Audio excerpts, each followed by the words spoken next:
magic, I have here an empty top hat, which I ordered from Lazada. But anyway, empty.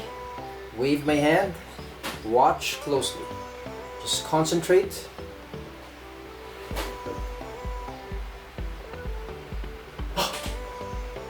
A cat appeared out of nowhere. Ooh. This is my new pet, Flashy. Right? Now he's going to solve a Rubik's Cube. Okay? But first, he needs to study the Rubik's Cube. Okay, study it first. Right, study. Watch, world record. Okay, let's put the cap here. Of course, let's put this inside the hat. Okay? And the cat will solve the cube. Okay, solve it now. Solve. 1, 2, 3. I think it's solved. We solved it, man. We solved it. Oh. I think we solved the Rubik's Cube. Oh my goodness. It's solved. Thank you, Flashy.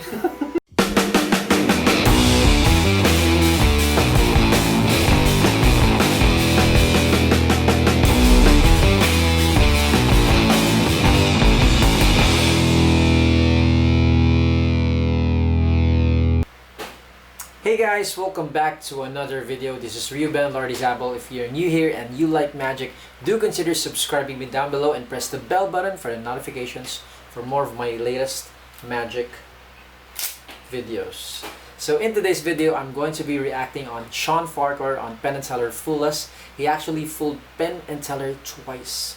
Let us see if he can fool Penn and Teller the third time. And actually, I met Shawn Farquhar here in the Philippines. He had a magic lecture, and also I met him again at FISM 2018 in Korea. So anyway guys, I would like also to give a shout out to the top commenters of my latest video. Others is Jetler, Igido, Robert, Ball Magician, and Card Trick Kid. Thank you so much guys for watching my video. It really means a lot to me. So anyway guys, no more talking. Let us see what Shawn Farquhar has in for us. Let's check this out. It's Vegas spectacular. Let's see if our first magician will turn into our first winner. Shawn Farquhar. Hi, my name is Shawn Farquhar, and I'm the first person ever to fool Penn and Teller twice. My pages are blank. The entire book is blank. After my first appearance, I got to appear all over the world. I was doing 285 days a year on cruise ships and theaters and hotels, but I began to lose touch with my wife and my daughter and my mom. I decided to build my own theater, a little place called Hidden Wonders. Wow. My family is adoring it. My daughter, she helps me at the theater. My wife is the person who takes the tickets at the door. It's an amazing experience. And my job is to share wonder and joy with people. And yet, for some reason, I just can't seem to make Penn happy. You rat bastard. I come for the third one. He told me I wouldn't be here unless it was over his dead body. He's looking great, but I'm coming back anyways. Alright, let's see what Shawn has in for us, guys. Uh-oh, Penn and Teller, here comes Shawn Farquhar. The background is lit. Hello, gentlemen. It's an absolute pleasure to be back on your stage. The first time I came, I did a card trick. And the second time I visited, I did a book trick. I thought if I was ever invited back again, I'd do a card trick with books or maybe a book trick with cards. I decided I'm going to do both together, simultaneously, and at the same time. To make that possible, Allison, would you mind helping me? Sure. I have a deck of cards. These are bicycle playing cards, hermetically sealed for your protection. Inside, there's a little paper seal. It says United States Playing Card Company, not Canadian. I'll pop it open. Inside, a brand new deck of cards, never touched by human hands. Now, as you know, with a brand new deck of cards, there's a couple of jokers. We don't need both of them. The other end has advertising cards. We don't need either of them. The rest of the deck is in what is referred to as new deck order. They run Joker, Ace, 2, 3 in sequential order until you get to King. Then they repeat again until they get to the middle. Those are the kissing kings. I call them the Brokeback Kings. They continue. This is a brand new deck in new deck order. This is the fun part. We're going to give them a little mix just so they're totally shuffled. give them a couple, but I won't do 7 because I learned from Penn, if I do 7, they'll go back into new deck order. Would you take the cards from me and just begin dealing cards onto my hand? Yeah, sure. You don't have to do them one at a time. You can do groups if you want to. Or you can do them from the bottom if you like. Or you can cut the cards. And you can just do whatever you want, but stop at some point where you have cards and I have cards. Oh. Okay. Allison is dealing with cards. That's good. Yeah. Most magicians would spread the cards like that and ask you to take a card. Right. That's a classic. I'm not going to do that. Okay. You're just going to pick the top card to look at it and remember it. This is the card. yours or Yeah, mine? look right here and remember Jack this of card. diamonds. You got it? Yes. Place it back into your deck. We need a random card or a number, so I'm going to use the next cards to make that. There's an 8 and a 5. That's 85. That'll be our random number. Sound easy? Why do we need a random number? I don't know. Because it's not just a card trick, it's also a book trick. Oh. And I have a book. It's The Invisible Man. I've memorized this. Every page, every paragraph, every sentence, and every word. I bought it because I like the cover. Yes, I judged a book by its cover. It's The Invisible Man. It's got a picture of him. Well, you can't see him, he's invisible. But he's wearing a hat, and I like this hat. Because I thought I came on this show for a 3rd time, I'd want to do a hat trick. Good. What was the number? 80... 85. 85. There's page 85. Allison, I want you to look at page 85. Oh, I can see what's going on. Let's do like the first time. We're going to stand back to back. We'll stand shoulder to shoulder. Same as if I what you trust did those. before. Look on that page. Yes. Page 85. Look for the largest word, the word with the most letters in it. I think there's 12 letters. You'll find it on the 3rd from the bottom line. It begins with C, ends with N, and the word is conversation. Did I get that right? Yes. Did I really? Yeah. Oh, that's good. Now for the book trick. Let's go back to the card trick. A second ago, we had some cards. I put them back into the box. If I took out this out and it was your card, would that be impressive? Very. What was your card? The No, jet- never mind. Okay. This is a joker. Jokers are wild. I win. No, just kidding. Let's take this a step further. Write your name on the face of the box, right across here. Right here? Yeah, nice and big. So I'll have a souvenir. Very nice. Allison writes her name on the face of the box. Would you mind capping up the pen so it's all locked up nice and tight? I'll take it back. And if you put your hand out, put your other hand on top and trap them in between. The first time I came on the show, I asked Penn to be in this exact position, and the cards went back in the new deck order. Then the box closed. The paper seal went on, and they wrapped in cellophane. Would you like to see that? Yeah. I've already done it. Take a look. Really? Look, it's sealed. Cellophane wrapped. Yeah. Wait, let's get back to the book trick. A moment ago, I said conversation appeared on page 85. It also appears on page 11. It appears on page 34. On 11, it's the 2nd paragraph, 2nd word. On page 34, it's the 4th line from the bottom. And on page 84, you might want to go to the 84 one. On page 84, it appears, oh, wait a second. What's that? Oh, look, there's a playing card. What was your card? This one. Was it really? Jack of diamonds. And look, the page is missing. Yeah. That's weird. Hold on. Let's go back to the card the trick. torn page should be on the box. A brand new deck of cards, hermetically sealed for your protection. Inside a little paper seal. It says United States Playing Card Company. Deja vu. I open it up. Inside a brand new deck of cards, never touched by human hands. But look, when you look at this box, it's different. There are no jokers. There are no advertising cards. The cards are in new deck order, though. Look, Allison, ace, 2, 3. You can see as we go through, the cards really are in new deck order. We're approaching up on those Right. brokeback kings. As we get closer, you'll get, wait a second, where the Jack of Diamonds should be, there seems to be a piece of paper. Would you take that out, unfold Should we it, and tell us what the page number is on Beside that the piece Queen of paper? Diamonds. 85.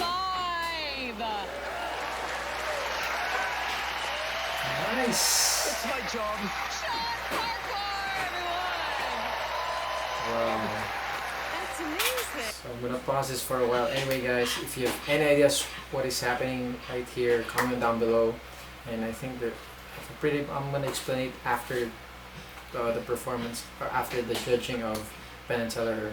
You know, some clues on what might Shawn did. Let's continue watching. So what's your craziest booking ever? Oh, it was a guy from a private island off the coast of Madagascar and wanted me to fly on a private jet the very next day to perform for the Saudi prince and a handful of models from all over the world. And yeah, I did it. And Can I be your assistant? yeah, you should, because it was incredible. I was there in the Indian Ocean with my own hut on my own side of the private island. He lives on the other side. I'm part of your It accent. was so cool. And the first thing he said was, the reason I wanted you is I want to see that trick you did on Penn and Teller with the book. And I said, anything else? He says, well, something good like that will be fine. That's amazing. Some pretty wild things. All right, let's see if a 3rd trophy is in the cards for you.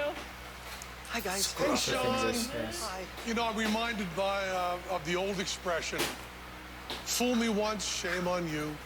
Fool us twice, shame on us. fool us 3 times, we take you in the parking lot and kick your ass. You know the old expression there, Shawn.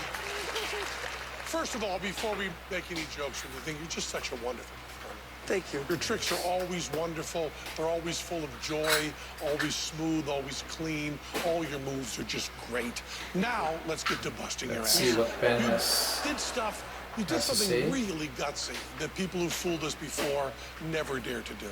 And that is to come out and do some of the same effects, which means the stuff that bothered us before, the stuff we thought about before, we were kind of watching for. Also, you did it so fast and furious and clean, you thought we'd forget stuff. Maybe we did, but you know how we play this game. You know how my mind kind of wanders in flights of beat poetry fantasy, like mythical flying horses and Ray Brown playing bass right in the pocket, and the way the room got a little bit cooler right in the middle of your whole act. And we just think that a lot of that stuff we followed. We don't think you fooled us, and we don't think you're going to give us any flap about it. Does any of that make sense to you? Oh, yeah, that last word was just enough for me. I think they've got a pretty good handle on enough of it that I'm going to run. Shawn Farquhar! Oh, too bad. So there you have it, guys. That was Shawn Farquhar on Penn and Teller Fool Us. If you're watching this, Shawn, too bad. But anyway, congratulations on your 3rd appearance on Penn and Teller Fool Us. It's actually a dream come true to be there performing in front of Penn and Teller. And actually, for me, the camera, I can't really, distinguish what really happened because the camera was, zooming in, zooming out. So I could not determine if there was a switch happening there to the deck itself. But, when you backtrack what Penn mentioned, the word flap, it's like something like a flap. And I'm thinking that maybe the flap was on the book or on the deck. I really don't know. Maybe you can help me, guys. Comment down below what you think of the flap that he's talking about, and probably the thing that would determine the page 85 is when Shawn shuffled the deck perfectly. It's actually called a perfect faro. So I think when you do it 3 times, when what do you call this, when Allison picked any card dealt, the next card would maybe be 85. I'm not pretty sure about that, but anyway, it's really it's like a Rubik's Cube. I cannot really know how to solve this one when I started it, but eventually when you study the video again and again, maybe you'll get it. But it's really hard to determine because the camera was zooming in, zooming out. So anyway, guys, I think I can't be of help of you today. I can't determine what really happened. But anyway, if you can help us, comment down below what you think Shawn did. But anyway, Shawn, congratulations to you. You did a good job. The only thing that I can solve now is my Rubik's Cube. So anyway, guys, I hope you liked my video. If you did like my video, and don't forget to subscribe to my YouTube channel down below and press the bell button for the notifications for more of my latest magic videos. And if you're a beginner out there watching this for the very first time, I'm going to be releasing my magic course soon, Magic Made Easy. So it's be launching soon, so stay tuned for that. So anyway, guys, this is me, Reuben Lardizabal. See you on my next video.